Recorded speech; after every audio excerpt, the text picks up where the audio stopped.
భారత్లో పర్యటిస్తున్న Kenya president Uhuru Kenyatta ప్రధాని నరేంద్ర మోదీతో భేటీ అయ్యారు. ఢిల్లీలో హైదరాబాద్ హౌజ్లో జరిగిన ఈ సమావేశంలో ద్వైపాక్షిక సంబంధాల బలోపేతమే లక్ష్యంగా ఇద్దరు నేతలు చర్చలు జరిపారు. ఆ తర్వాత రెండు ఒప్పందాలపై ఇరు దేశాల ప్రతినిధులు సంతకాలు చేశారు. వ్యవసాయం, అనుబంధ రంగాల అభివృద్ధికి సంబంధించిన ఎంఓయూతో పాటు వ్యవసాయ యంత్రాల కోసం కెన్యాకు భారత్ $100 మిలియన్ ఆర్థిక సాయంపై మరో ఒప్పందం జరిగింది. తర్వాత ప్రధాని మోదీ, కెన్యా అధ్యక్షుడు కెన్యాటా జాయింట్ ప్రెస్ కాన్ఫరెన్స్ నిర్వహించారు. కెన్యా యువకులకు స్కాలర్షిప్లు, ఉద్యోగ అవకాశాలు కల్పిస్తున్న భారత్కు కెన్యా ప్రెసిడెంట్ కెన్యాటా ధన్యవాదాలు తెలిపారు.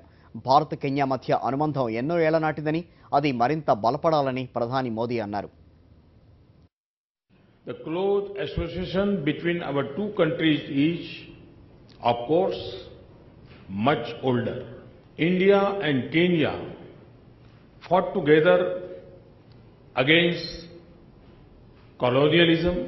Expansion of bilateral trade, greater flow of capital between the two economies, and stronger development partnership are among our priorities. The large Indian origin community of Kenya is a vital and energetic link between us. I have discussed with President Kenyatta ways to engage them with our trade, investments and cultural exchanges.